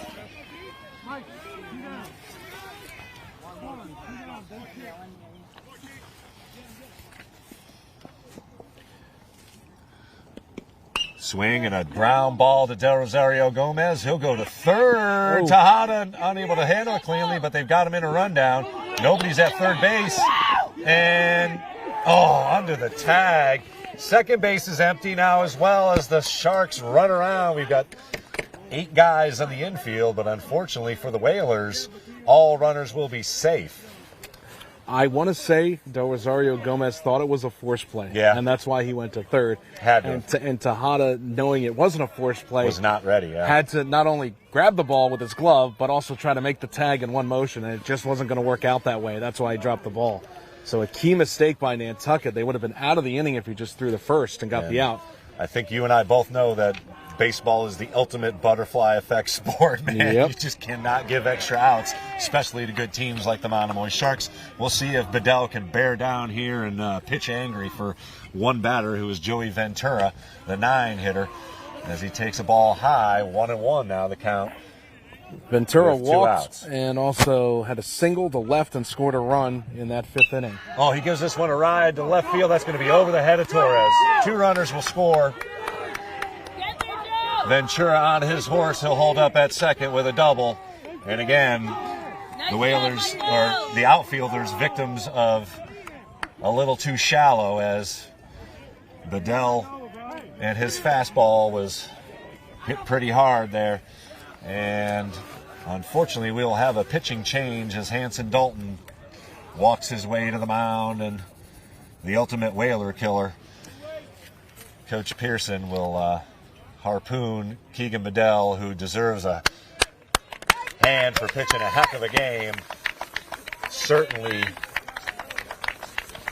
could have been pulled there after that rundown scenario, but they stayed with him for another batter, and unfortunately it pays dividends for the Sharks as they take advantage, and the double clears the bases with 2 down and gives the Whalers, or gives the Sharks, a 2-run lead, 5-3 here in the top of the 6th. So Dalton will warm up here a little bit. We'll hang out here because the excitement is still ahead of us, as the Whalers still have a couple of at-bats. And again, I think we heard Brock, and I agree with him, as we see now number 11 for the Sharks. Hey, Joey, it's the back. Lincoln Sanford throwing a little bit. Maybe he is going to come in to pitch for Haiora, who again is also high in pitches. Bedell, who is Well, from what Coach responsible for the runner at second. Yeah. Leaves the game with 89 pitches. And that's a lot. And Yeah. almost got the job done. Yeah. Almost got out of this 5th inning. From what the coaching staff of Monomoy told us, they only brought 2 reserve players with them, so that's why we might not have seen any activity in the bullpen. Sure, and they're also fielding. They can't be in the bullpen because they're out on the field. But here's a big, huge test as Hyoer will come to the plate. I realize there's 2 outs, but Hyoer today has walked twice, scored 2 runs, and also had a smash double to left center field. So it's not going to be easy for this relief pitcher for Nantucket just coming into the game right now, Hanson Dalton, to get this particular batter. All he needs is 1 out. We move to the 6th inning, or the bottom of the 6th inning, but not easy pickings at the plate. No, I would say Hyoer is probably their biggest threat at the plate. That's why they're getting him the most at bats at the leadoff position. And obviously he can help his own cause here with a base hit that would, in all likelihood, score a run, depending on where that goes. But with 2 outs, that runner at second base should be on his horse with any contact. I wouldn't even, there you go, intentional walk. I was going to say I wouldn't be afraid of a walk here, but they're not even going to mess around and throw any pitches. They're just going to bring up the number 2 hitter, Chase Yarlitz. Yarlitz today was hit by a pitch. He lined out to center and also had an RBI on a crazy play that went from left field to second base, and there was a rundown involved. Dalton, first pitch is lashed into the gap. Horton on his horse. He will not get to it. It hits off the fence. 2 runners will score as Yarlitz trots into second base with a blast to left center, right center field, and actually now we'll take the base as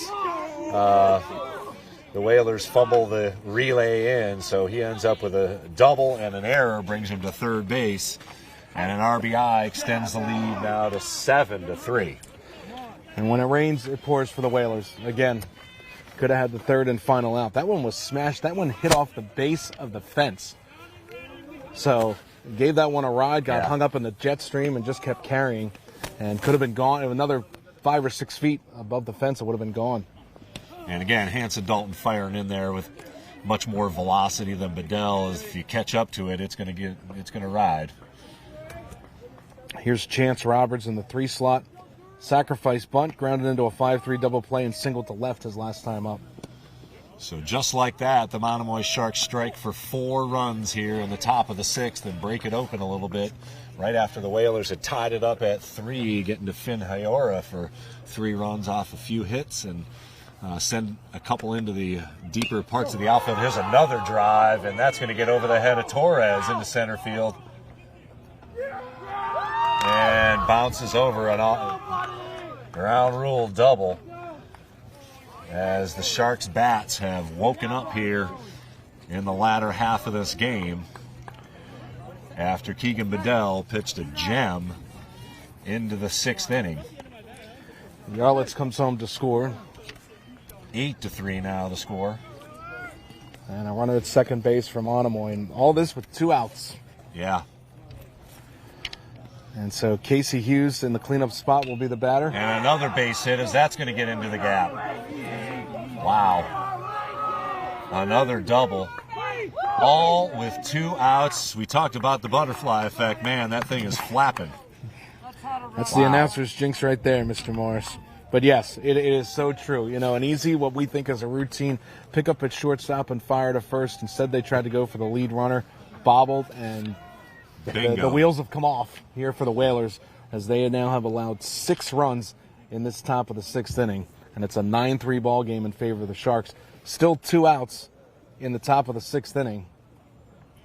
But tough to deal with right now. And, you know, Dalton was put in a precarious position of coming in, you know, after the defensive error, needing only to get 1 out, but the first pitch that he threw, that was a smash. And it's just been nonstop ever since. So, you know, he comes in there already with 1 hand tied behind his back. And he pitched yesterday. And he pitched yesterday as well. You know, he pitched 2+ innings yesterday. He pitched a lot of, pressure situations, so to speak. And now he's on the mound as Monomoy has batted around here in the top of the 6th inning. We go back to what started it all, Lincoln Sanford, who popped out for the first out of the inning. Little did we know we'd be here about 10, 15 minutes later. Yeah, still here.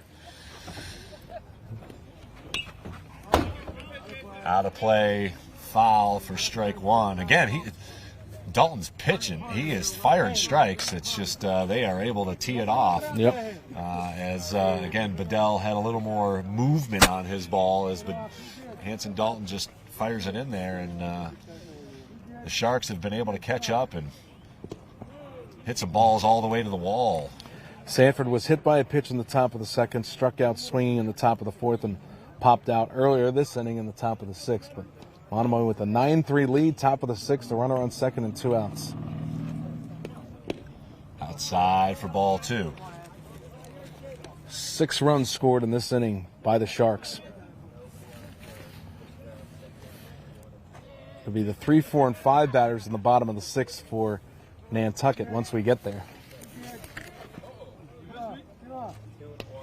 Swing and a miss. That's strike 2. Evens up the count at 2-2. We're in the top of the 6th, and the Sharks have broken it open here with 6 runs in the inning. Still batting.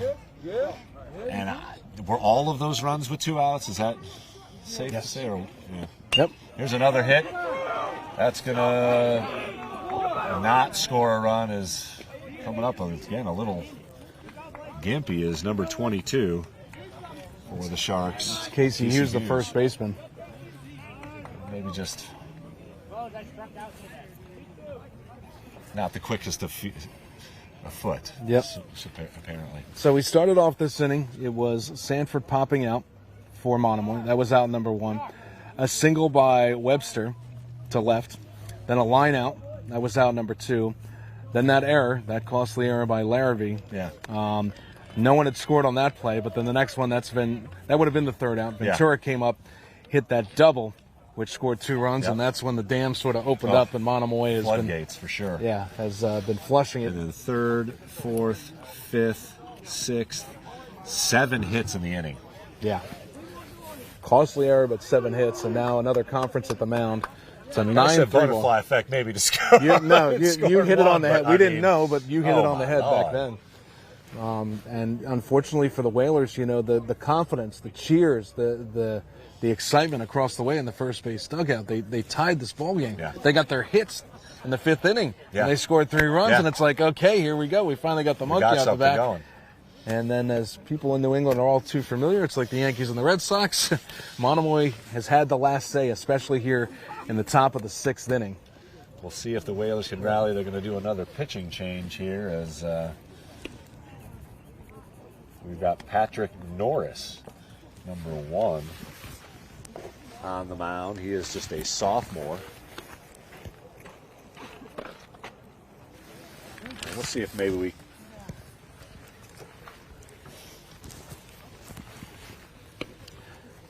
And again, in a precarious position right here.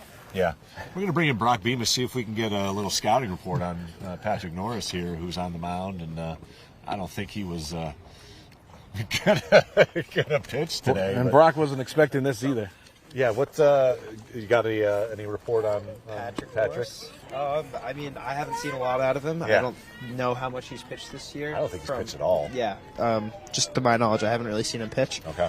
In the past, it's a similar Keegan archetype where it's more so he's going to try to change speed. Yeah. I don't think he's not throwing heat like Hanson, but. All right, well, let's see if Patrick Norris can work out of a jam. First runner's going right away, and McKeever holds on to the throw as obviously there is 1st and 3rd, so good play to hold on to that. As that's just one of those, you just got to give up the bag there. You make a throw, the way this has been going, throw it out into center field. And who knows, Who else is going to score for Monomoy?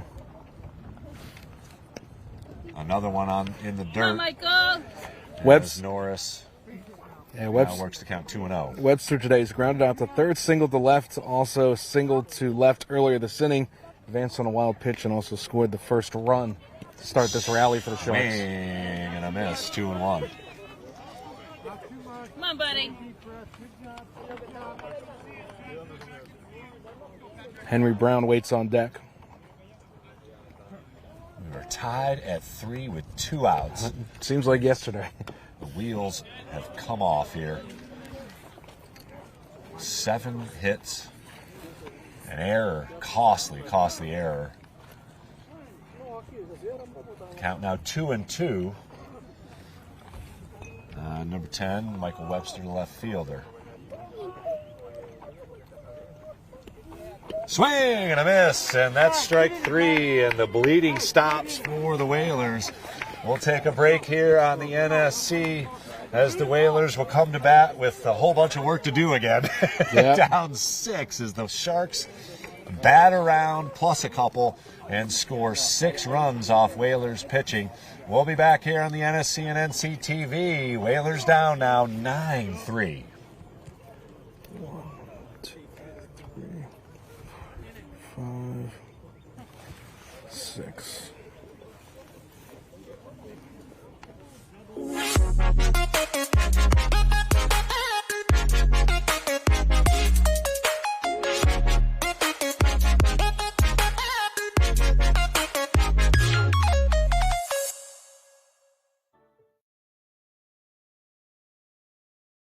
When you add resilient gardens to your outdoor spaces, you contribute to the long-term well-being of the island. Introduce yourself to the Nantucket Footprints virtual garden tours and find inspiration to cultivate biodiversity.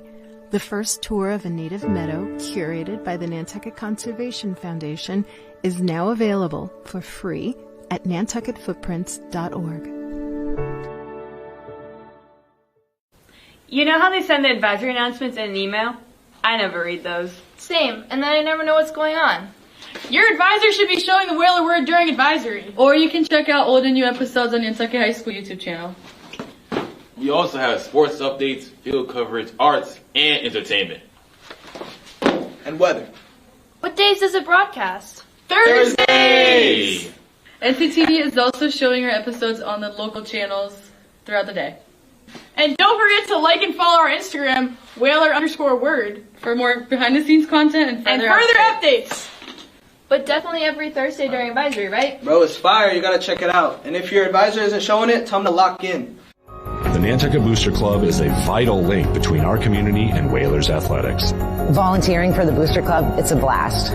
More than money, we need members. We need to build our community bigger and better to help our student athletes prepare for the... Ooh, just foul on the first pitch from number 12, Finn Hyora, who remains on the mound. I got a hunch if it was a 3-3 game, he probably would have gotten pulled. But now with a 9-3 cushion here in the bottom of the 6th, Henry Tejada sent one down the line, just foul. Breaking ball is low. Tejada 0 for 2 today with 2 strikeouts. Andrew Lavin waits on deck. He's 0 for 2, a strikeout and a line out. And then Eli McKeever, the number 5 batter, lined out to center. Infield single and scored the first run for Nantucket in the bottom of the 5th, which seems like eons ago. The game was moving along at a good pace, but the Sharks put a halt to that as they tallied 6 runs in the top of the frame here and kind of put this one out of place. It hit Tejada, so that'll be a foul ball, no play.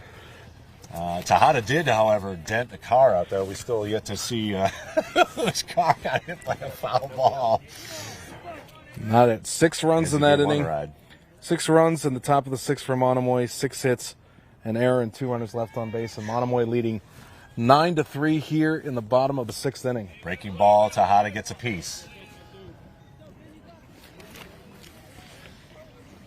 So no quit in the Whalers, that's for sure. They will get their cuts here, and as you can see along the fences here and along the baselines, some fans have meandered out to support their Whalers team. Glad you're hanging around here and watching us here on the NSC and NCTV. Ooh, just outside. That's runs the count to full, so the Whalers just need base runners at this point. Doesn't even need to be a hit, but a full count to Henry Tejada. Breaking ball just gets a piece. A friend of mine called it, Chris, the happy hour crowd. Roger that. It's after 5 o'clock when most is. of the parents and the aunts and the uncles are coming out after work. And maybe they headed stopped here. over at the establishment right behind us here before they came over for some baseball. And what was a very, very exciting game here. And we'll have to see if the Whalers can do something here. Tejada gives it a ride. Center fielder in perfect position, however. That's the fourth play put out for Sanford. And they have all been on a rope, but he has been well positioned. So here is Andrew Lavin, has struggled at the plate today. He struck out swinging and also did hit a beamer right to center field, though, right to Sanford, lined out to center in his last time up in the cleanup spot today for Nantucket. Again, infielders are back for Monomoy, so bunt option is certainly there for the Whalers. Iara with the delivery and ball low. He is approaching 80 pitches here himself. Again, Bedell threw 89 pitches, unable to get out of the 6, 5 2/3, and laughing with a little checker, and fouls it off, evening up the count at 1-1. Eli McKeever waits on deck. He's 1 for 2 today, lined out to center as well, and had an infield single and scored the first run for Nantucket last inning in the bottom of the 5th. Lavin awaits the 1-1. Rips it into right field for a solid base hit. That's the got to make Whalers will not quit and will not go down quietly. Lavin with a laser out to right field for a 1-out base hit. And that's got to make him feel good. You know, we talked about his struggles at the plate. The strikeout, you know, hit it hard, but right at somebody last time up. But a solid base hit right there. Maybe to start a rally for Nantucket here, but at least it puts him on base. Yeah, 1-out base runner. Makes him pitch from the stretch. Iara with the pitch. Down the third base line. Good hop for the third baseman. Over to second base for the lead runner, but that's all they will get. Most importantly, the second out of the inning.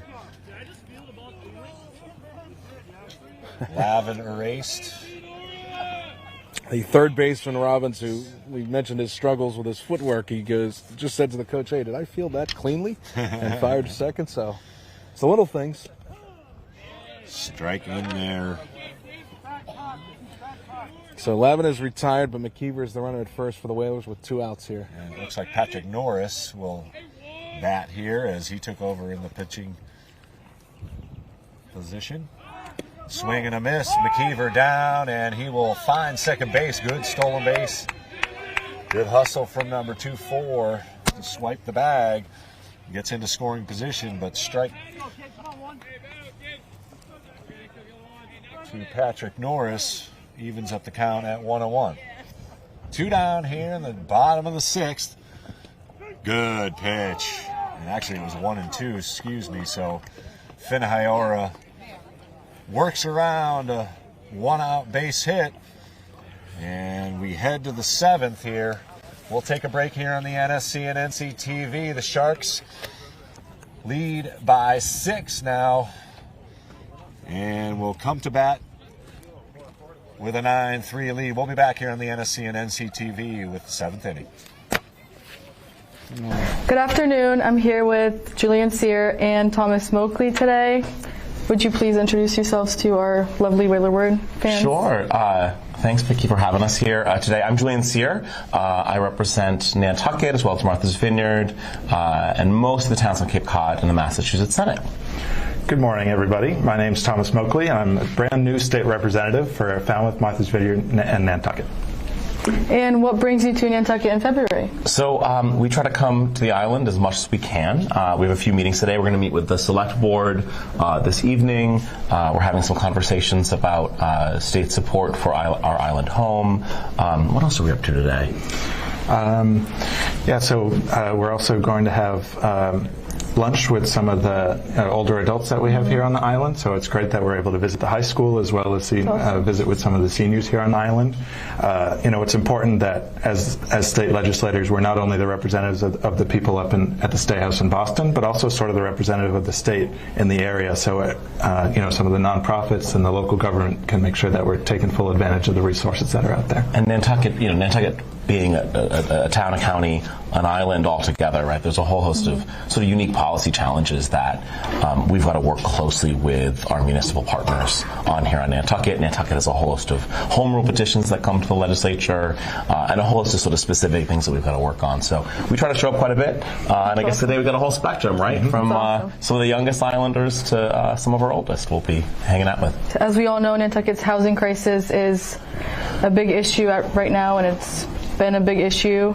And I was just wondering, like, what are some of the solutions that you foresee as it continues to go on? So this has been our top priority ever since I was first elected to office. This is my 5th term, you know, I've been working on for the last 8 years now with Thomas, prior with Dylan Fernandez. Welcome back to live action here at the NHS Fields on Bacchus Lane. The Whalers battling here, but down 6 after a huge rally in the 6th inning. They kind of broke it open. It's Henry Brown, the catcher, standing in against Patrick Norris, the relief pitcher, 3rd pitcher used by head coach Jack Pearson. Keegan Bedell started and did a yeoman's job getting into the 5th inning, and unfortunately fell victim to a costly error that kind of opened the floodgates up here. Brown's the only one for Monomoy not to reach base today. He's 0 for 3, a strikeout, a pop out, and a line out. Lashes one to the shortstop. Deep throw from Del Rosario Gomez for out number 1. Nice backhanded snag deep in the hole, but strong throw for the first out of the inning. And Norris has come in and done a nice job. Tough position, and he battled his way for a strikeout, and now will face a full lineup. Another grounder to Del Rosario Gomez. Strong throw, hop, unable to be fielded cleanly by Cranston. And no automatic base, so Whalers a little fortunate there. So a base runner now on for the Sharks here in the top of the 7th. As Larrabee reached, here's Joey Ventura. The second baseman's reached a couple of times, actually 3 times. Walked, singled to left, and also had a 2 RBI double. He crushed that ball. And that was the beginning of the end for Nantucket in the 6th inning there with that double that scored 2 runs. Foul ball, strike 2. Larrabee, the runner at first base, he came into that at bat with a strikeout, a ground out, and also reached on an error and scored a run last inning. That was the error. The 0-2 pitch from Norris, swinging just a little piece of it. If we look ahead, Chris, for hope, in the bottom of the 7th inning, Cranston, Canty, and Horton, 7, 8, and 9 batters for Nantucket. They are combined 1 for 5 today, though. Yep. With Horton the only one with any success with an RBI triple. And here's a ground ball to Tejada. He'll go to second for 1. Unable to turn the double play, but a good play by Tejada to get the lead runner out by a half step. 5-4 on the put out. On the bag there. So Ventura replaces Larrabee at first base.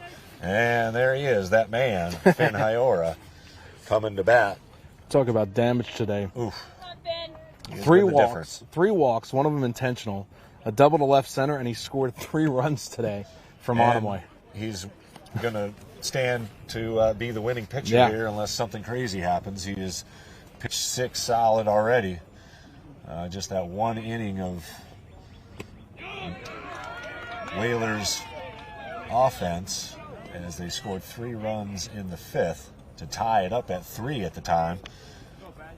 And now he's the beneficiary of a 6 runs lead here as he looks at the 1-1 offering from Norris, fouls it off behind the plate. 1-2 now the count. Well, Monomoy, as we mentioned, came into today's game overall 4-1. Nantucket was 3-2 overall and 1-1 in the league. This was the test for Nantucket, and they held strong. Looked like they were going to get run off the field in the 5th inning. Scored 3 runs. Puts one into play to Del Rosario Gomez. Crossed the diamond in time. Ooh, that was a close play at first. I think the umpires maybe want to get out of here.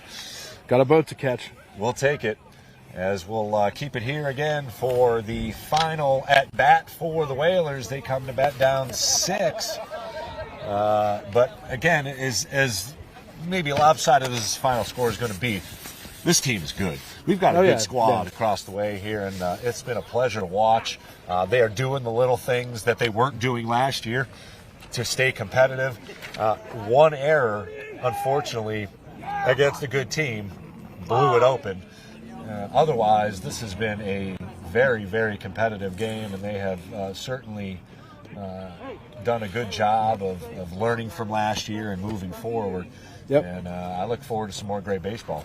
And Nantucket might have found something in Norris here. Yeah. You know, coming in relief where, all right, he may not be the starting pitcher, but if you're in a jam, you need to get a few batters out or just have an arm. Yeah. Have a pitcher on there. Norris might be the place to put him, might be in some of the middle innings for 4 Nantucket. outs. He's gotten 4 outs. Yep. And only given up a couple of base hits. And as we talked about earlier, you know, Nantucket without a hit through that 5th inning, and it looked like, okay, you know, Monomoy wasn't blowing the doors off of them, but Nantucket couldn't generate the offense. A couple of base hits, a couple of walks, and all of a sudden they're back in the ball game. Unfortunately, you go to the top of the 6th inning right after Nantucket scored the 3 runs to tie it, and that's where it all fell apart. As but good teams do, they answer. Right, you know? and Monomoy has been in this position before. We talked about last year where Monomoy in 2 games shut out Nantucket completely in both of those games. So here, it's just baby steps for Nantucket, and they took a bigger step today. Got it. Pops one up our way. Third baseman squeezes it about 6 feet in front of us. And quickly, Evan Cranston is out for out number 1. Cranston lined out to center and also had a sacrifice bunt back to the pitcher. That was in that 5th inning. And here's Keegan Canty. He's 0 for 2 today, grounded out to third and grounded out to second, but also had an RBI on that ground out. 1 pitch and a foul up. Pop actually right to Hiora, so he's got 2 pitches here in the 7th, and the Whalers are down to their last batter, unless Alex Horton can reach. He smoked one to left field for a triple and had an RBI back in the 5th inning. We're going to need something special here if the Whalers are going to continue to fight here. Horton 1 for 2, as Chris mentioned. Struck out swinging, had the RBI triple in the 5th. If he can reach base, Justin Torres is up next. Torres grew his confidence too. Remember the first 2 at-bats, struck out swinging, fouled out to the catcher, but then had that double for the RBI in the 5th. Swing and a miss. 1-1 now the count. 2-1, I should say.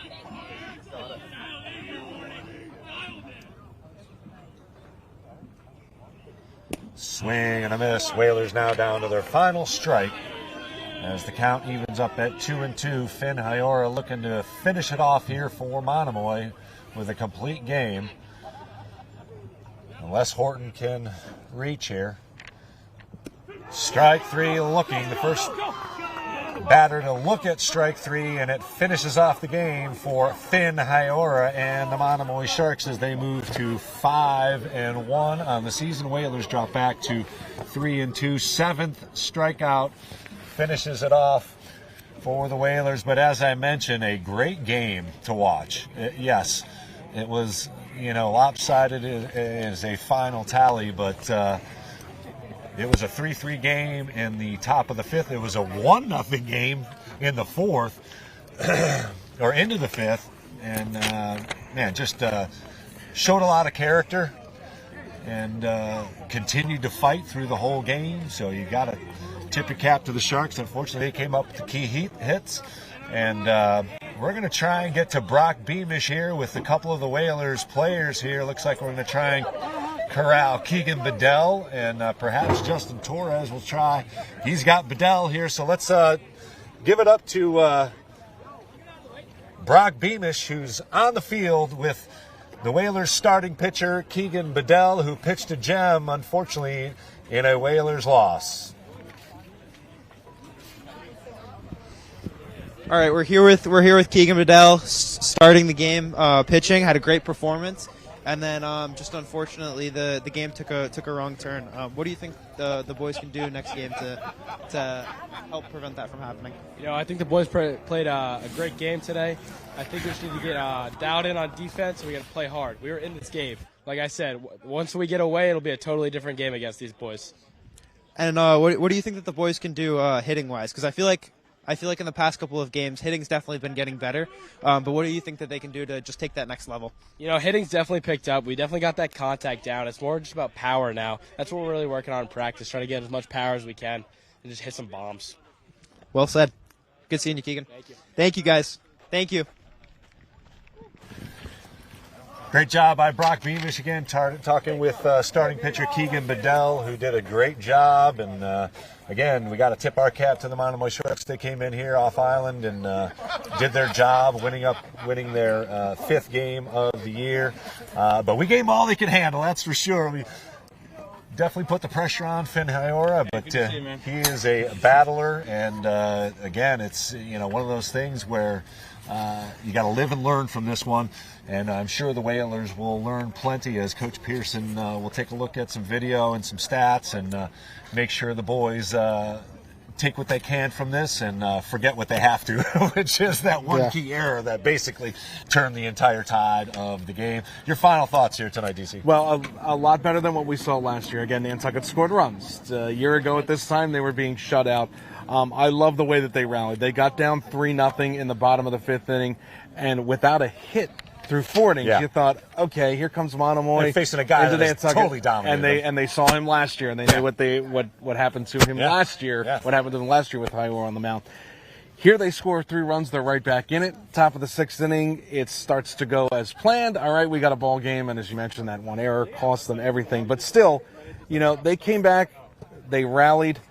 They got 3 outs consecutively, or I'm sorry, they gave up one. There was an error in the 7th inning, but that's where it could have gone further downhill. And this is just a learning experience. And in years past, that probably would have happened. For a growing team. And the final totals for this game for Monomoy, 9 runs, 10 hits, 1 error. They left 7 runners on base. For Nantucket, 3 runs, 4 hits, 3 errors, one of them really costly. Huge. Left 12 runners on base. Hyora picks up the win. Bedell picks up the loss. The time of the game, 1 hour and 55 minutes. But this only drops Nantucket to 500. They're 3-3 now. Okay, they're 1-2 in the league. Monomoy improves to 5-1. But we've talked about baby steps. This was a middle-aged step, I would say, for Nantucket here. And it can only build confidence knowing that, hey, we can see a dominant pitcher, and the second or third time around in the lineup, okay, we know what to look for. We know what to expect. A couple of those balls got up in the jet stream with the wind helping it, but doubles and triples all around, where last year when we saw this team against Monomoy, the Whalers, they couldn't get a ball out of the infield. It was an infield hit. Yeah, it wasn't even. That was just about it. So I am impressed. It hurts a lot, that 6th inning. They were dejected a little bit. The what ifs. The what ifs. But to see that rally and that momentum and that energy in the dugout on the first base side from Nantucket during that 5th inning is something that we couldn't see for a very long time last season, where it was, and then, what's going on here? This team is cohesive. Absolutely, and they are all in on what Coach Pearson is preaching, and that's the way. That's going to be the difference. Is they've got good coaching, they've got a culture, and it's just going to have to turn from a culture of baseball to a winning culture, and that's right around the corner for this team, no doubt about it. Right, because winning just makes everybody feel better, and it makes you feel like you got something going on. What you're preaching is actually legit. Yes, and everybody buys into it, and it's like, okay, it may be just fundamentals, but if we do it properly, we could have exciting plays like double. What was the last time we saw Nantucket turn a double play? A legit double play. When was the last time we saw a ball go off the fence from Nantucket? It's been a while. It's been a while. And it's great to see. Absolutely. It was a lot of fun, DC, hanging out with you, as always.